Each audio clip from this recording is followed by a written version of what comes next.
brought you by Silver Pumps and Motors.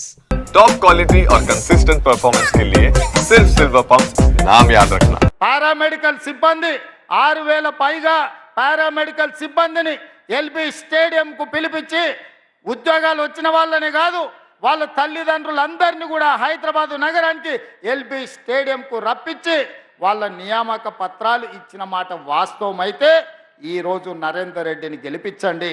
ఈరోజు అది అబద్ధమైతే మీకు కావలసిన వాళ్ళకు వేసుకోండి.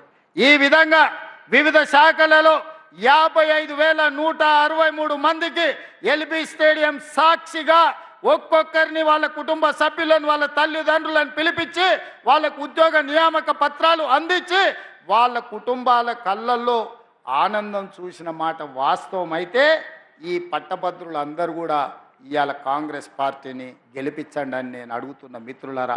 నేను చెప్పింది ఒకవేళ అబద్ధమైతే ఈరోజు మీకు కావలసిన నిర్ణయం తీసుకోండి. కానీ అదే నరేంద్ర మోడీ గారు 2014 ఎన్నికల్లో 2019 ఎన్నికల్లో ప్రతి సంవత్సరం 2 కోట్ల ఉద్యోగాలు ఇస్తా అన్నాడు. మరి ఇప్పటికి దాదాపుగా 11 ఏళ్ళు అయిపోయి 12వ ఏడుకు మనం అడుగు పెడుతున్నాం. 24 కోట్ల ఉద్యోగాలు ఇవ్వాలి. ఏ లెక్కనైనా నరేంద్ర మోడీ గారు తెలంగాణ రాష్ట్రానికి దాదాపుగా 1 కోటి ఉద్యోగాలు బకాయి పడ్డాడు, బాకీ పడ్డాడు. ఆయన ఇచ్చింది ఎన్ని ఉద్యోగాలంటే 2 ఉద్యోగాలు ఇచ్చిండు. ఒకటి కిషన్ రెడ్డికి, 2 బండి సంజయ్కి. తెలంగాణ రాష్ట్రంలో మోడీ గారు ఇచ్చిన ఉద్యోగాలు ఏమన్నా ఉన్నాయంటే 2 ఉద్యోగాలు. ఆ రెండిట్లో ఒకటి కిషన్ రెడ్డికి ఇస్తే ఇంకొకటి బండి సంజయ్కి ఇచ్చారు. ఇంకెవరికైనా ఉద్యోగాలు ఇచ్చిండ్రా? ఎవరికైనా ఈడున్న వేలాది మందిలో నరేంద్ర మోడీ ఎవరికైనా ఉద్యోగం ఇచ్చిండా? ఈడున్న వేల మందిలో ఎవరికైనా ఉన్నాయా చెప్పండి. ఎవరికైనా మోడీ మీకు ఉద్యోగం ఇచ్చిండా? మరి ఇన్ని వేల మంది పట్టభద్రులు ఇక్కడ ఉన్నారు, ఒక్కరికి కూడా మోడీ ఉద్యోగం ఇవ్వకపోతే ఇవాళ బీజేపీ వాళ్ళు పట్టభద్రుల ఓట్లు అడిగే హక్కు ఎక్కడదని ఇవాళ నేను అడుగుతున్న ఈ వేదిక మీద నుంచి.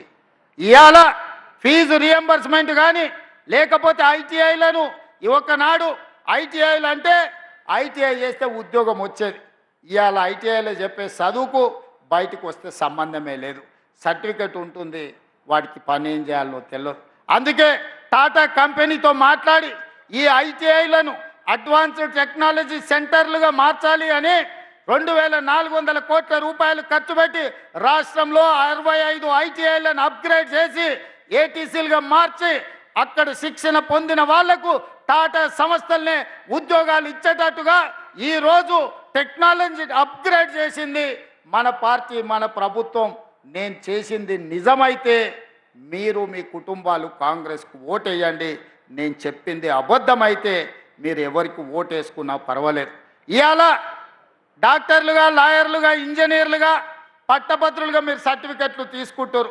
కానీ శిక్షణ సరిగ్గా లేక, సాంకేతిక నైపుణ్యం లేక చాలా మందికి ఉద్యోగ ఉపాధి అవకాశాలు రావడం లేదు.